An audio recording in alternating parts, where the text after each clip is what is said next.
niova hevitra tamin'ny ora farany mapara ary nanolotra olon-kafa eo amin'ny toeran'ny prime ministra miampy ireo ministra izay heverin'izy ireo hanatevina ny governemanta. Mbola betsaka ny zava-diso voizina mahakasika ny raharaha 7,700 nitony fanjanahana Madagasikara saingy amin'ny endriny vaovao raha nambarany avy anivon'ny FLN ny antsoina hoe vavahady fahafahampirenena. Nahitana fiananatra amin'ny 10,900 ny tahampatongavan'ireo mpizahatany tamin'ny taona 2024 ny idiran'i Madagasikara tao anatin'ny krizy. Tafakatra kely izany ny taona 2024 saingy nidina indray ny taona 2024. Niandindininy izay vetrano.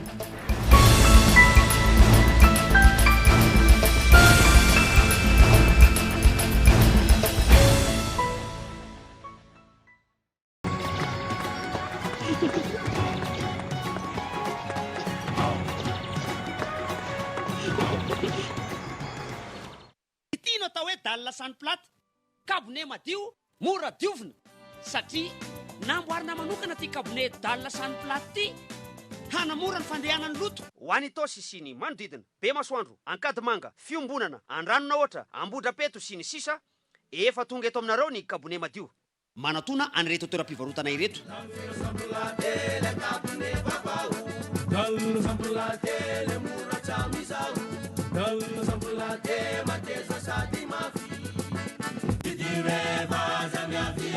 kabone madio misy karazany hafa maro isafidianana za yahay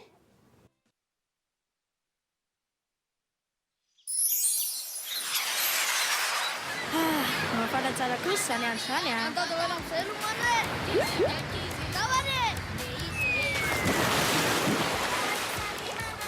a aviengenareo iaraka aminay e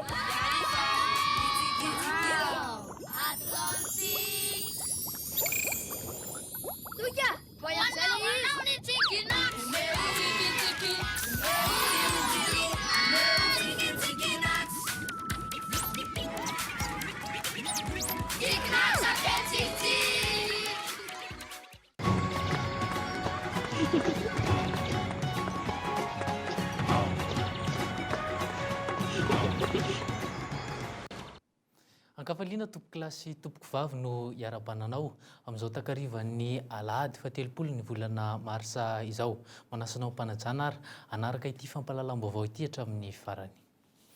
Vaovao politika no anomboantsika izany fampalalam-baovao izany.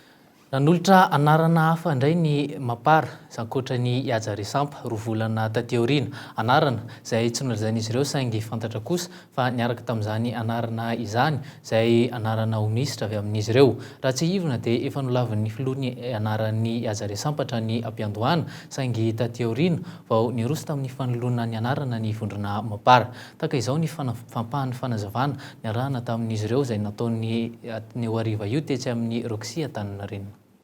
Efa hoefatrandro izao no nanolorana ny anaran'ireo any amin'ny filoham-pirenena. Marihana fa miaraka amin'ny anaran'ny praiminisitra ny anaran'ireo koministra ny fanarahana ho anjaran'ny mapara sy ny GPS. Iverenantsika ny raharaha 7 mars loha hevitra novizan'ny taranaky ny MDRM manandritra ny fankalazana fa 7 mars tamin'ity taona ity ny hoe fanitsinina ny tantara. Feon-dakiloha sy tokana hatramin'izay no nahely ny fitondran-janatany ka ningan'ny malagasy nanitra izay 17 taona izay raha nambaran'izy ireo moa izany. Mbola betsaka ny zavatra diso voizina mahakasika ny raharaha 17 mitoy ny fanjanahana ny Madagasikara saingy amin'ny endriny vaovao raha nambarany avy ao amin'ny FLN na ny antsoina hoe vavahady fahafahampirenena. Mila hitsy araka izany ny zava-misy ary ampafantarina ny vahoaka sy ny taranaka amapara ny marina. Fanazavana mahakasika izay.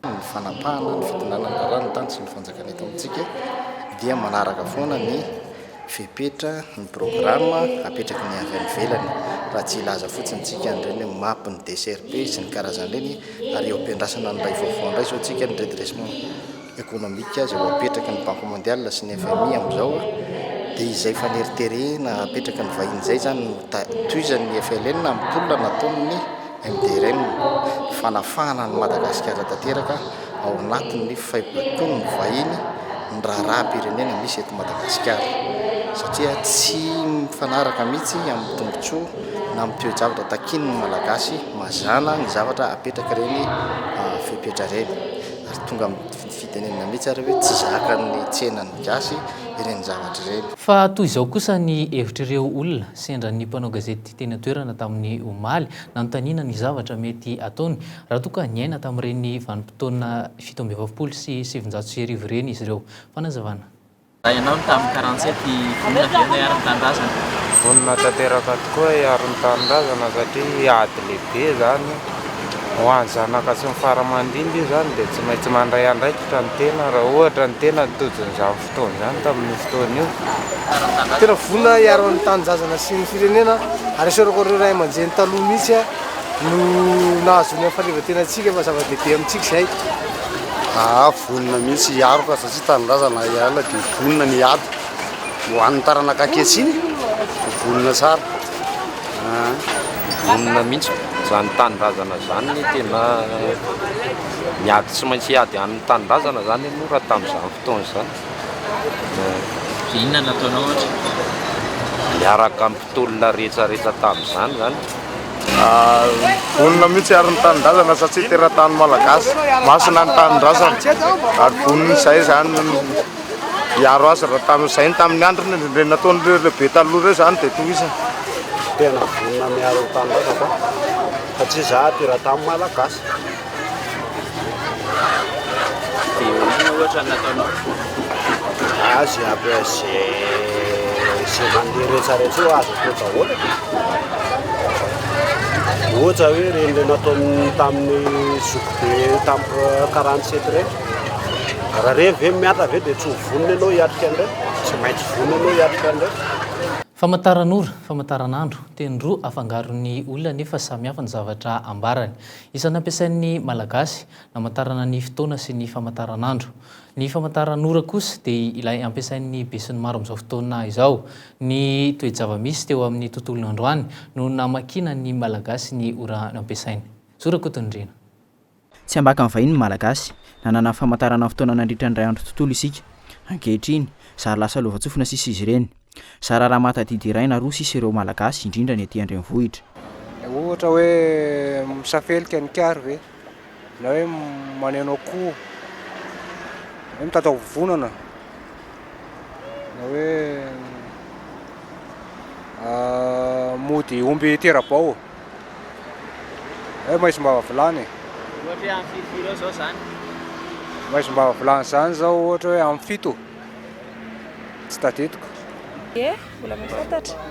Manome ohatra kely ary. Ohatra hoe mitatao vovonana amin'ny 12, misandratr'androny amin'ny 1 manokom-bary olona amin'ny 9 alina. Nisy fizarana maromaro ny andro teo amin'ny malagasy no faritana araka ny toe-java-nisy teo amin'ny fihetsiky ny biby, ny zavaboary sy ny fihetsiky ny masoandro ny ora. Noho ny fiovaovana tsy dia maro toerana loatra ireo ora ireo. Izay manko mampatonga antsika tsy dia précis loatra ny famantarana ora satria ndray mamasabary ohatra dia arakaraky ny hafitaina rosinao. Zay zany le izy. Dia izay nge mampatonga antsika ankehitriny hoe io ndray efa manao fotoana gasy satria tsy dia marina loatra, tsy précis loatra le fotoana antsika zany dia izay no mampatonga antsika hoe ezahana ho ara-dalàna zany tsika amin'izao. Kolontsaina ny ainan'ireo malagasy fahiny teo amin'ny andavanandrom-piainany no namaritan'ny ora tsirairay. Tsy dia voatery hitovy tamin'ny famantaran'ora amin'ny vahiny anefa izany.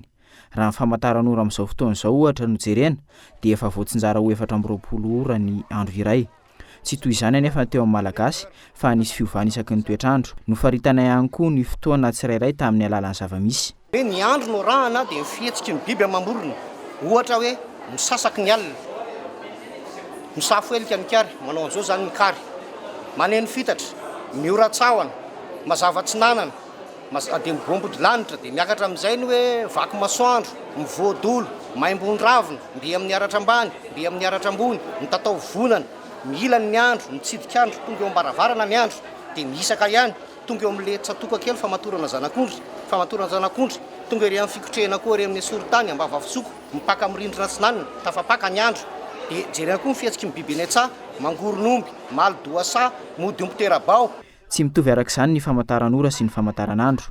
Ny famataran'ora dia ilay fitaovana ampiasaina amin'izao fotoana izao hamaritana ny ora. Filazana ny andro kosa ny iray izay miankina na amin'ny fihetsiky ny biby na amin'ny fihetsiky ny olona na amin'ny toetry ny andro. Fa tsy mbola misy kosa ny antontanisa mazava mahakasika ny isan'ireo agence immobilière eo anivon'ny primature lefitra misahana ny fampandrosoana sy ny fanajariana ny tany na dia efa antonany maro azy no ny roborobony. Anisan'ny mamaly ny filana eo amin'ny fitadiavana trano ny izy ireny izay ao anatin'ny politika nasionaly ny fampanana trano. Olana mety hitranga eo amin'ny osehatra io ny fisolokiana no ny tsy fisinina lana amin'ny fehizany. Ny andro Randrerasoa no mitatitra izay vaovao izay.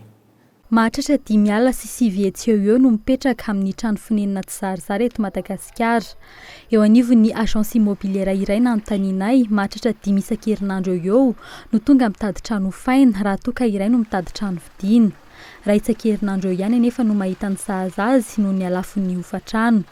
Mahatratra 2 hetsy ariary ny efitra kely iray eto Andrenivohitra, raha iray hetsy ariary any amin'ireo faritra manodidina. Raha voafaritry ny lalàna ho 500 ny vidin'ny tany na ny trano no anjaran'ny agence immobilière, tsy voafaritra ny ampahany azon'izy ireo amin'ny fampanofana trano.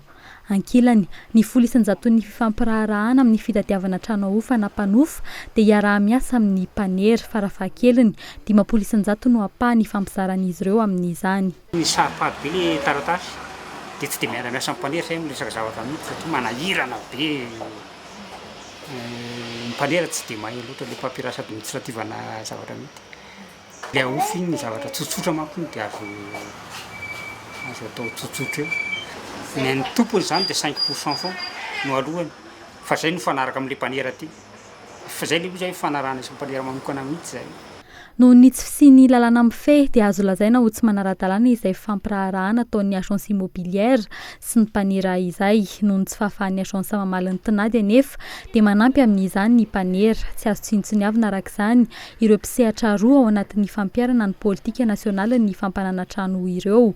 Misy ny tolo-dalàna efa novolavolain'ny ministera ny fanajariana ny tany. Rehefa apetrakintsika ny ataontsika hoe fédération an'ireo agence immobilière na association dia ireo agence immobilière ireo ihany no mifampifehy ao anatiny. Fa kosa ny agence immobilière izay mahafeno ny fepetra izay apetraka amin'ny fanjakana no hiditra ao anatin'ny fédération io. Ary fantatsika fa misy ihany koa ireo sehatrasa izay tsy voarakotra an'ireny agence immobilière ireny fa ny mpanera kosa mahavaly an'ilay izy. Dikan'izay tsy maintsy ihany koa reny rafitra reny jerena inona ny mampety azy, inona ny tsy mampety azy ary inona ny rafitra tokony hifehy azy.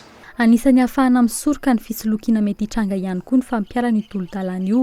Ny ady tany izay isany mitana ny laharana voalohany eo amin'ny tribonaly noho izay antony izay indrindra. Fa todika kosa amin'ny pejin'ny fizahantany kosa isika izao fotoana izao nahitana fiananatra amin'ny 500 ny tahampatongavan'ireo mpizahantany tamin'ny taona 2024 nidiran'ny Madagasikara tao anatin'ny krizy. Tafakatra kely izany ny taona 2012 sy ny taona 2012 saingy nidina indray ny taona 2013.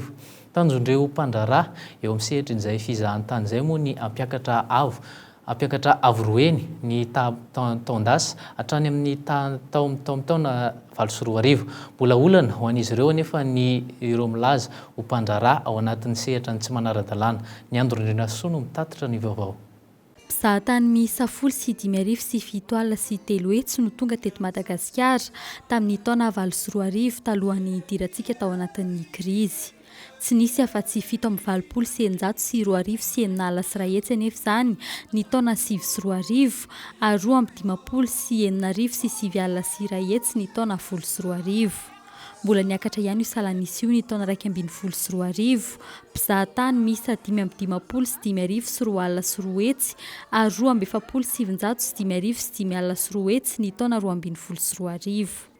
Nidina indray nefa io salanisa io satria dia tsy nisy afa-tsy 5,70 sy 700 sy 9,000 sy 9 alina sy 1 hetsy ireo mpizahatany tonga teto Madagasikara ny taona 2022. Midika izany fa mila fanarenana aingana io seha-piariana iveloman'ny malagasy maro io. Ity sehatra ity izay ilana politika mazava iarahan'ny fanjakana sy ny sehatra tsy miankina miasa. Izahay zany mahatsapa hatreto fa tsy misy mihitsy fiara-miasa avy any amin'ny ataoko hoe ny publika sy ny privé izay no mampirongatra ny ataoko hoe ny fisian'ireo informel satria raha iteny ny asana ataoko hoe tour opérateur vitsy dia vitsy ny ataoko hoe tour opérateur ny manana ny ataontsika hoe qualité de service ny manana ny fahazondalana hanao ny asa miteraka fananana tsy ara-drariny sy tsy ara-dalàna nefa izany raha nambariny ity mpandrara ity hatrany ankoatry ny tolotra omen'ireo anatin'ny sehatra tsy ara-dalàna ireo dia olana tsy ahatongavan'ireo mpizahatany eto amintsika ny tsy fandriampahalemana tsy mifanaraka amin'izay anefa ny tsara ny fizahantany satria Madagasikara dia mbola tafiditra ao anatin'ny antsoina hoe destination chère raha ny antotanisa ny 7,7% ny ireo mpizahatany dia avy any Frantsa, ny 5,7% ny avy ao Italia ary ny 9% ny avy etsy amin'ny Nosy la Réunion. Hatreto ireo mpizahatany avy any Allemagne no fantatra fa hiverina tsy ho ela, ny 2,3% ireo mpizahatany moa no fantatra fa avy any an-toerana. Tia ny resaka natiora izay ny zareo Alemana ary isan'ny manampy antsika hiaro ny natiora. Fandritra ny dianay tany Berlin tamin'ny 2 herinandro lasa zay namme tokony opérateur namme tokony solotena mpanjakana tany dia manatena fa ho avy ry zareo. Arena ho an'i Madagasikara ny fizahantany satria dia mandray anjara hatramin'ny 5,7% ny arika-arena vahobe. Miteraka asa manalina ihany koa anefa io sehatra io. Nisy ny fivoriana voalohany ataon'ireo mpisehatra eo anivon'ny ONTM izay natrehy ny filoham-pirenena ny fampitiniana mahakasika ny ampandrosoana ny fizahantany. Todika kosa amin'ny tontolon'ny tantsaha isika izao fampirisihana ny tantsaha ary indrindra fampianarana azy ireo hiala amin'ny fiandrasana ny fitovam-pamokarana vao hiasana no tanjontetika asa PPRR. Manakaiky kokoa ireo tantsaha araka izany ity tetika asa fampiroboroboana ny fidiram-bola eny ambanivohitra ity. Atao lahara-pahamehana ny fanatsarana ny fahatongavan'ny mpamokatra eo amin'ny tsena ary ny fanamafisana sy fanamarona ny fototry ny famokarana. Araka izany hatramin'ny taona 2003 namaritan'ny fanjakana ity tetika asa PPRR ity vola miditra tamin'ireo tantsaha nanaraka izany. Fanazavana no rahantsika. 3 alina ny isan'ny tantsaha tena nifaritana fa ho bénéficiaire n'ilay programme PPRR dia tafakatra tany amin'ny 4 alina latsaka kely no tratra voakasika mivantana na ankolaka tamin'ilay programme PPRR. Tokony ho raisin'ny fanjakana antanana mivantana ny fitsiriana matetitetika kokoa sy fanaramaso matetitetika kokoa hoe soa sanatria nisy fiemorana le olona rehefa nahazo ambaratongana fandrosoana sasansasany teo amin'ny fiainana. Fanjakana aloha fa ao koa ireo fikambanana tantsaha izay najoro ny programme PPRR dia natao mba ahafahan'izy ireo mifanaramaso sy mifanampy mifanoro hevitra mba ahafahany mitana n'ilay fenitra efatratrany sy manatsara an'izany bebe kokoa. Tany mirefy 500 ara sy tamboho mirefy 30 metatra nandaniana vola mitendana 300,000 euro no natokana ho toerana filalaovan'ny ankizy tetsy amin'ny cité Andavamamba. Ankizy mihoatra ny 100 no ahazo tombotsoa amin'izany fanomezana toerana ilalaovan'ny ankizy ary koa hialana amin'ny fanorenana tsy ara-dalàna no nametrahana ity toeram-pilalaovana ity raha ny fantatra. Ampefiloha izay isan'ny faritra manana olana amin'izay fanorenana tsy ara-dalàna izay ankehitriny. Tafiditra ao anatin'ny fankalazana ny 15 taona ny ACM na ny ampifiloha cité miray ity hetsika ity. Arahantsika ny fanazavana. Tanjona dia ny fanamboarana ny atao hoe espace vert.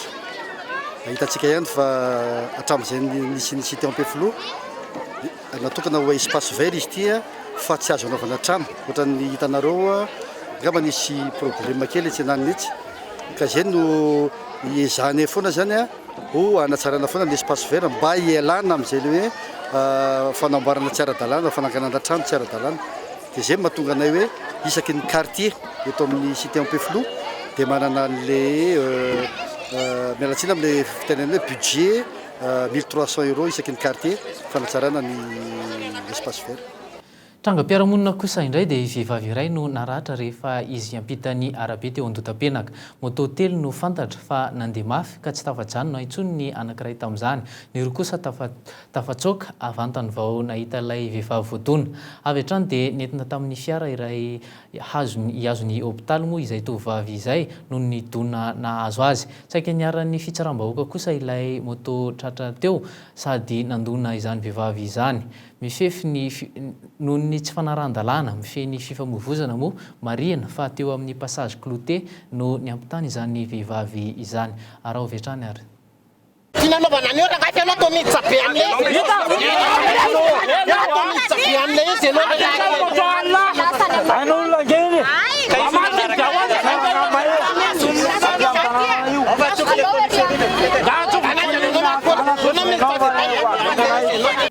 iverenantsika ny mahakasika ny vaovao nandritra nyity herinandro ity anomboantsika izany ny raharaha politika teo aloha ny fahatongavan'ny filoham-pirenena Ery-Jaunaroampianina avy any ivelany izay notsenain'ireo délégation teny Ivato teo ihany koa ny faravan'ny birao teny any antenimieram-pirenena moa izany araha ovetrany ary tsy nisy vaovao firy ankoatra rehefa notanterana nandritry ny herinandro fa namintina ny antsipirian'ireo fihaonana ambony nataony tany ivelany nataony filoham-pirenena tetsy ampahatongavana teny Ivato. Ny fanontaniana mahakasika ny Prime Ministre kosa no isan'ny bahan-toerana napetraka ireo mpanao gazety malagasy taminy. Nanteran'ny filoha fa tsy araha-manendry amin'ny fondrona politika akory ny Prime Ministre nefa tsy maintsy atao anatin'ny fanarahan-dalàna ny fanendrena azy.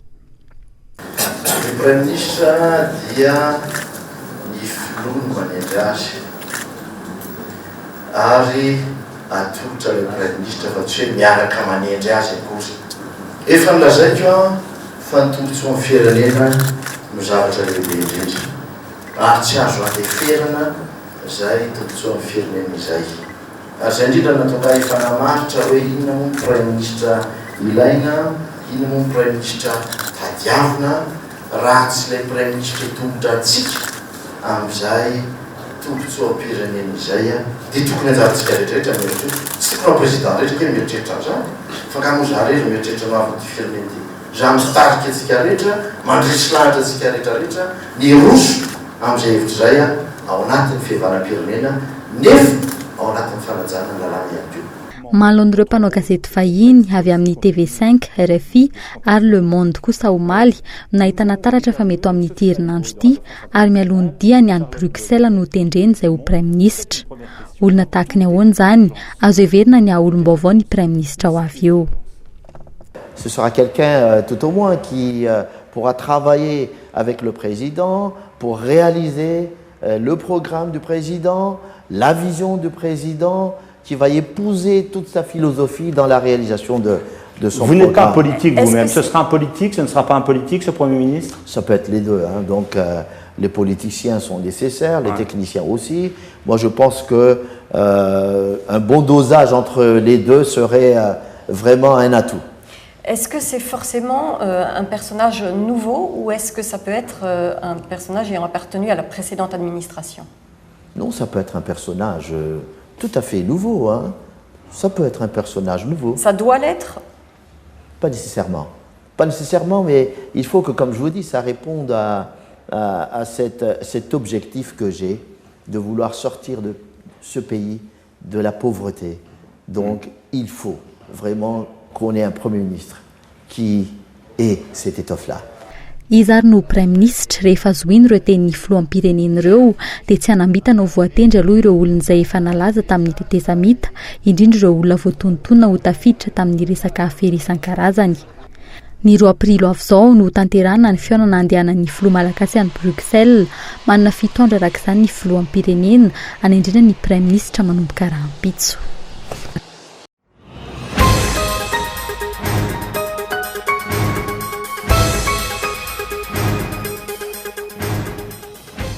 Miala amin'ny toerany Ramatoa Kristina Zanamasoa sy ireo mpikambana amin'ny birao maritra ankehitriny hatramin'ireo komisiona isan-karazany.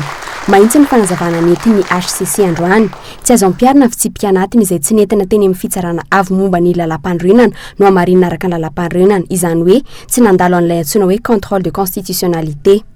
Vokatra izany, tsy maintsy mandrafitra sy mifidy an'io fitsi-mpianatiny ho azy ny antenimieram-pirenena ary tsy maintsy alefa eny anivon'ny HCC izany avy eo. Tsy manan-kery ary foana araka izany ny fifidianana tsy nifototra tamin'ny fitsi-mpianatiny voamariny HCC. na izany azy ho fanohizana ny raharam-panjakana dia manohy ny asany aloha ireo birao voafidy ny 12 sy ny 9 febroary farany teo mandra-pahatonga ny fifidianana an'ireo mpikambana vaovao ao amin'ny birao maharitry ny antenimieram-pirenena izay atao araka ny fitsipika-anatiny ny eken'ny HCC fa mifanaraka amin'ny lalam-pandroenana. Mazava izany izao averina avokoa ny fifidianana rehetra mainga amin'ny fifidianana ny filohan'ny antenimieram-pirenena hatramin'ny birao Isa-Tsokajiny fa mialoha izany dia tsy maintsy mivory maika mametraka ny fitsipika-anatiny sy mandany izany aloha ny anivon'ny antenimera ary ireo birao ankehitriny no mbola mitarika izany.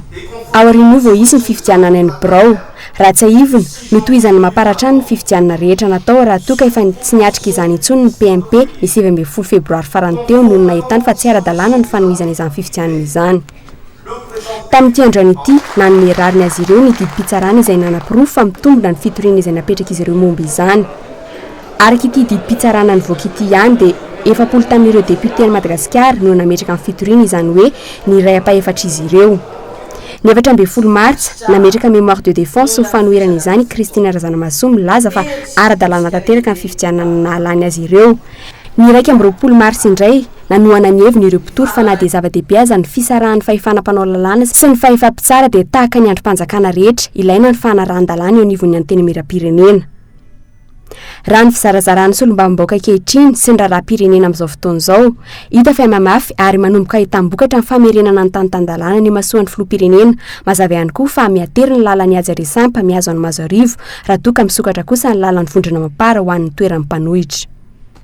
Fa mahakasika ny toe-karena kosa indray dia teo ny fiara-miasan'ny Madagasikara amin'ny banky iraisam-pirenena teo ihany koa ny olon'ny mpitaketra mahakasika ireo mpivarotra sinoa eto Antananarivo renivohitra ary ao avy hatrany ny fanadidina. Taorian'ny fidinana izay nataony anivon'ny Direction Générale des Impôts na ny DG teny MSB ny an-tsena ny Beoririka indray miara-ny fizavana nanomboka ny randrasa teo. Ny Beoririka izay ahitana tranombarotra sinoa miisa 700 ankoatran'ireo izay tantan'ny teratany malagasy araka ny tarehimarika avy amin'ny tompona andraikitra iray eny an-tsena. Sampana roa manao ny fanamarinana ny hetra alohan'ny mpivarotra ny avy eo anivon'ny Direction Générale des Impôts izay misava ny faktura ketra sy ny avy eo anivon'ny ministera mivarotra izay misava ny taratasy rehetra momba ny tsena. Malo nisy ny fidinana farany, androany, maro ireo sinoa tsy mbola voasava no nihidy. Eo amin'ny 20,000 ny tranombarotra sinoa eo izy ireo. Misy ihany koa anefa ireo izay tsy nasan'ny varotra fa lasa ny tompona andraikitra ny taratasin'izy ireo. Ho an'ireo mpivarotra, tsy manakana ny fizavana izy ireo fa ny fomba entina manao izany no itondran'izy ireo fanamariana. Te piasa tonga sa magasin, te police piasa tonga sa magasin, manisa yatana kely talatasy tsy manena. Miasa tsara yala be tsy mandeha. Miasa yala be te client miatra afeo client lasa raha so tsisy jana. OK? Matin tuka so police tonga de tsy mandeha. Ai. Mbola tsisy ireo mpivarotra nanao fitarainana eny amin'ny nivon'ny lehibe ny tsena fa saika maniditra tsena avy hatrany izy ireo rehefa mandalo ireo mpisava. Mety tsy ara-dalàna ireo mpivarotra maniditra tsena ireo ka mahatonga azy anidiny tsenany hoy ny lehibe ny tsena amina tranombarotra iray. Ny ao amin'ny fizavana, olona efa tsy ao intsony no tadiavin'ireo mpanao fizavana ka mampikorotana ny ao an-tsena. Tokony hanazava ny antony fidinana ireo manao izany mba tsy hampisavorivory ity resaka ity. Fa ny tena tsara fotsiny izany hoe rehefa misy zavatra ohatran'ireny mba tsy hisy fitarainana dia tokony ry zareo misava tokony mandefa inona moa izany filazana mialoha hoe izao ny antony hisavanay. Faharoa manarak'izay tsy tokony hosarotiny koa zareo amin'ny fisavana fa tokony manome fetotoana ho an'ilay olona rehefa tonga ny fisavana. Raha ohatra sanatrika hoe misy zavatra tsy mifanaraka amin'ny eritreretin'ny zareo izany. Tsy neto an-drenivohitra ihany nanaovana ity hetsika ity fa saika manerana ny renivohim-paritany rehetra. Manireo olana sisilany mikasika ity fizavana taratasiketra ity dia natanteraka fivoriana ireo filohan'ny DGIN manerana n'Antananarivo io maraina io ka ivoaka tsy ho ela ny lalàna mifeny fitakiana hetra hoy ny loharanom-baovao iray eo anivon'ny Direction Générale des Impôts. Fantatra ihany koa fa andraindraina ampitombo ny vola miditra amin'ny fanjakana ity hetsika ity. Ny tatao anivon'ny DGI no ahafantarana ny hoe ho atrinina eo ny hetra tombony miditra ao aorianana izao fampanarahan-dalàna izao.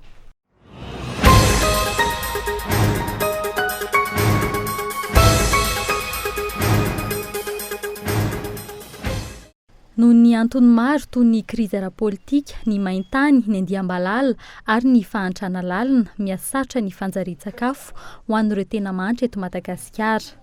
Maro amin'izy ireny no tsy misakafo na mihinana indray mandeha ao anatin'ny iray andro. izany indrindra no antony nandraisan'ny banky iraisam-pirenena fanapahan-kevitra andray fepetra aingana raha nambarany Alebridi taleny ny fikirakirana ny vola eo anivon'ny banky iraisam-pirenena eto Madagasikara teo aloha. Tetikasa 3 no vatsiny arabola arak'izany. Voalohany mitetina $500 tapitrisa na $770 lafitrisa ariary amatsina ny tetikasa Pursaps na tetikasa maiky ho amin'ny fanjarian-tsakafo sy ny fiahiana ara-sosialy izay iarahany BVPI sy ny FID manantanteraka any amin'ny faritra Vakinankaratra, Amoron'ny Mania, Aotomatsiatra, Iorombe ary Itasy. Ama hoe fonds d'intervention pour le développement izy dia efa misy asa efa nataony hatr'izay zany eo amin'ny asa mpampandrosoana any amin'ny vondrom-bahoaka itsinjaram-pahefana ireny.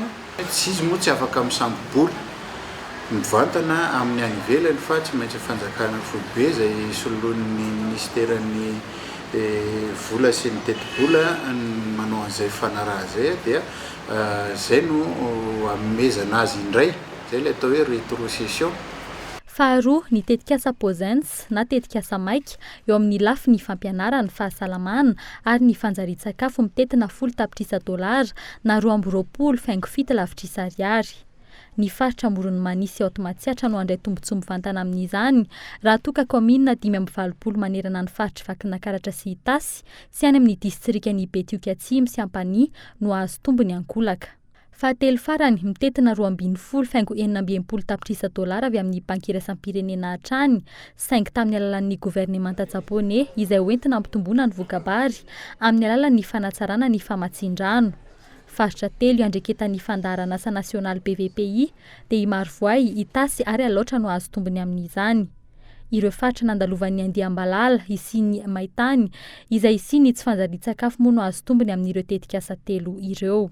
Todika mivantana sy tanteraka amin'ny famokarana eny amin'ny Datsa any ambanivohitra ilay izy miasa tsy akijanona any amin'ny faritra maro manomboka any Ampania sy any Betioka any Atsimo ka tonga hatrany Soalala no famafazana fanafody mamono valala amin'izao fotoana ary mipaka any Melaky sy any Bongolava midina hatrany amin'ny faritra Aotomatsiatra sy Iorombe efa mandeha atsaka sy andavany ny ady amin'ny valala. Androany fifanaovany sy ny mpiara-miasa teo amin'ny Italia ny fikirakirana ny vola vaovao eo amin'ny banky iraisam-pirenena Marc Lundell sy ny ministry ny fitantanam-bola sy ny teti-bola Lantoniana Rasolo Elson ny solotoerana ny fanjakana malagasy. Teo ihany koa ny fifanaovany sy ny mpiara-miasa teo amin'ny ministera sy ny FID tamin'ny alalan'ny filohan'ny filankevim-pitantanan'ny FID Ajo Andriananarivelo izay tafiditra ao anatin'ny tetikasa voalohany mahakasika ny fiahiana ara-sosialy. Fanondranana sokatra makany ivelany sy fahitana taolapaty kosa no entina aminao ao anatin'ireto fanadihadiana roa ireto mahakasika ny trangam-piarahamonina tamin'ny herinandro nadiavintsika iny arao avy hatrany ny fanadihadiana. Tsy vaovao intsony, fanampim-baovao indray ireto tratra ireto. Tsy mbola fantatra kory ireo mpampiasa vola be sy ireo tena lohandoha ampisorona amin'ny resaka vakifasana sy alatra taolapaty efa ho 10 taona izao anatin'ny faritra maro eto Madagasikara dia mbola manao toy vakana ny fisamborana an'ireo irakiraka sy mpitondra ary mpamindra entana. Olona enina indray no voasambotra amin'ity raharaha taolapaty ity tao amin'ny Mpumalanga Atsimo distrikan'ny Fanadina tamin'ny faraparan'ny volana febroary lasa teo ary tany ambositra tamin'ny tapaka volana marsa ity. Tamin'ny tapatapaky ny volana febroary no nisy n'ity vakifasana ity. Vao tsy ela akory izay, olona 470 no voasambotra tany Ambohidratrimo ka nisy mbola mpianatra tamin'izy ireo ary vehivavy ny 3. Tamin'ity farany tratra tany Atsimo ity indray dia vehivavy ny 2. Midika izany fa miandamy-ambavy ity asa ratsy ity ankehitriny. Ny fitsarana ny mananjary no miandraikitra indray an'ity raharaha ity. Andrasana hatrany manoloana izany ny hoe iza avy ireo tena patron be mpanao ity raharaha ity, atao inona ireo taolan'olombelona maro be angalariny aiza no andefasana azy, ohatrinona ny tena vidiny ary nahoana no tsy hita izay tena marina momba ny fototry nyity raharaha ity hatramin'izao. Azo ambara aloha fa malemy ny mpitandro filaminana malagasy manoloana ity raharaha ity izay efa ho 10 taona n'izao no nahazo vahana teto Madagasikara.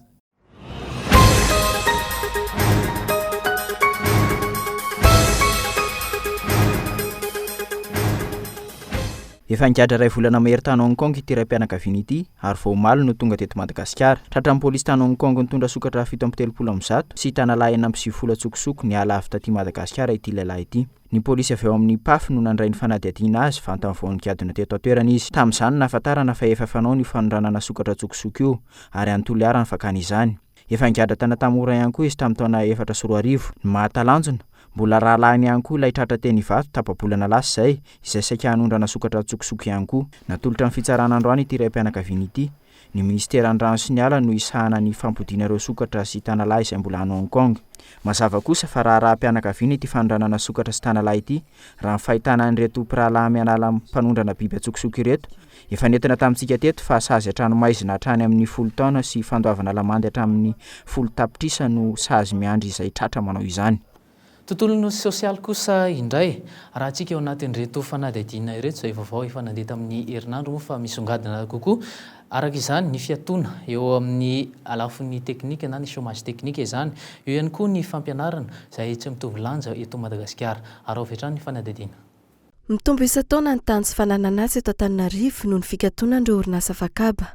Raha teo amin'ny 5.900 teo izany tahy izany mialohan'ny fiatombohan'ny krizy tafakatra hatrany amin'ny 4.900 tamin'ny taona 2020. Raha io antotan'izy io niakatra hatrany amin'ny 2 alina ho any ny isan'ireo mpiasa very asa tamin'ny taona 2020. Hatramin'ny atombohan'ity taona 2020 ity manodidina ny 500,000 ireo mpiasan'ny orinasa afakaba tratra ny fiantohana ara-teknika. Io fepetra io efa prévu anatin'ny lalàna zany ian'izany azo ara-dalàna le fepetra raisany zany hoe chômage technique. Eo anatin'ny chômage technique tsy dia misy hoe revendication azon'le mpampiasa le mpiasa tao fa ny azony atao dia hoe manome sosokevitra zany eo amin'le vahaolana amin'le ao anatin'le fahasahiranana zany hoe mba tsy hatongavana ny chômage technique le zany le ataontsika hoe dialogue zany na hoe fifanantonana eo amin'ny mpampiasa sy ny solitena mpiasa ho mitady vahaolana fa ny anao hoe revendication tsy afaka anao revendication satria zavatra zoan'le mpampiasa zany maka fanapa-kevitra amin'ny farany. Tamin'ity herinandro ity mitony fandefasana mpiasa anao chômage technique mpiasa 450 indray no anatevina ireo namany tsy anasa. Amin'ny ankapobeny vokatry ny tsy fahafahan'ireo orinasa mihodina no andraisan'ireo orinasa izany fanapa-kevitra izany. Nazoan'ireo orinasa feno aza ny fanatanterahana izany mangataka kosa ny sekrima ijerena marimaritra iraisana eo amin'ny fanatanterahana izany fepetra izany. Misy ny fandefasana ny mpiasa chômage teknika dia rehefa tena jerevanay zany ao anatin'ny fiarovana ny zo amin'ny mpiasa izay hitanay sekrima zany dia hoe lava loatra le enimbolana izay namen'ny nangatahany mpampiasa dia rehefa nifandinika ihany koa zany izay teo amin'ny mpiasa izay voakasiky ny raharaha dia nangataka zany ny mpiasa tamin'ny alalan'ny fanelanelana ny inspecteur hoe tokony mba nijerevana mialohan'ny fotoana zany ny congé an'ireo mpiasa ireo ary misy koa zany ny zo amin'ny mpiasa toy ny hoe prime izay tsy nojeren'ny mpampiasa. Noho ny fahalavan'ny fotoana anatanterahana orinasa fiantohana ara-teknika misy amin'ireo mpiasa no misafidy ny ametra-pialana mialohan'ny fotoana. Ao anatin'ny 3 volana no azo anatanterahana izany raha ny lalàna. Raha ny atotanisa saika mpiasa tratra ny fiantohana ara-teknika ny 1.900 ireo olona mitady asa amin'izao fotoana izao.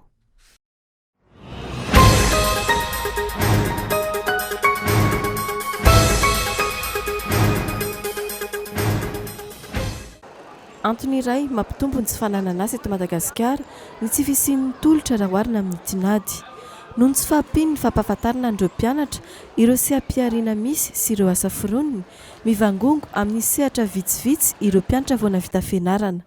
Mbola tsy misy aloha hatreto sampana manokana misahana izay fampahafantarana ireo mpianatra ny lalam-piofanana tokony arahany arakaraka ny asa kasainy atao. Ny mpampianatra zany no tena manampy ny mpianatra amin'ireny dia ny rehefa amin'ny fotoana hividianana ny serina elanela-potoana iny izy dia miresaka amin'ny ankizy hoe raha anao série izao ianao dia reto avy ny asa mety ataonao dia manoro hevitra zany ny mpampianatra amin'ny orientation ny ankizy. Indrindra ihany koa moa ny mpampianatra ny tena mahita ny loto hoe inona ny tena manavanana an'ilay. Raha ny tokony ho izy manomboka ny amin'ny kilasy faharoa dia tokony hanomana sahady ny fidirana eo amin'ny sehatry ny asa ireo mpianatra amin'ny alalan'ny fisafidianany ny sokajy mifandraika amin'ny asa vinavinainy atao tsy izany anefa ny zava-misy ho an'ny rehetra. Efa fantatra hoe inona sery matanao? Sery ataoko no mbola andalana hoe safidy anazy tsara zany.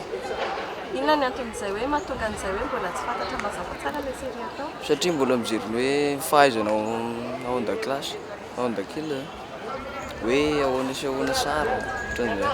Ny safidianana zany arakaraka le noty azy tany ampianarana tamin'ny seconde. Zay ny fomba safidianako anazy. Fangamo tsy miankina amin'ny hoe asa tiana atao tsy fa fisafidianana sery? Ka io koa arakaraka le fahaizana ihany fa fahaizana ny tena mitondra anazy. Manoloana an'izany isan'ireo sosikevitra aroson'ireo mpampianatra ny tokony afantaran'ireo mpianatra hiditra amin'ny kilasy faharoa ny asa tiany atao. Ho anahy zany amin'ny mpampianatra anahy indrindra moa za preuve amin'ny seconde dia mahita hoe voalohany indrindra aloha tokony anana tanjona zany ny mpianatra. Efa hiditra aty amin'ny lycée izy manana tanjona. Io zany aloha hoe hanala bac izy dingana sy maintsy lalovana izay. Fa ny tanjona dia hoe inona ny eritreretina tiana atao reny amin'ny bac. Tamin'ity taom-pianarana ity ny sokajy A2 no be mpisafidy indrindra ho an'ny fanadinana baccalauréat ho an'ny eto Antananarivo. Mpianatra miisa 4,000 sy 4,000 no nisoratra anarana tamin'ny sokajy io. Isaorany ianao tompoko lasy tompoko vavy nanaraka ny fampahalalam-baovao hatramin'ny farany. Aza tonona ny fotoanantsika raha mpitso amin'ny ray ora indray. Veloma tompoko.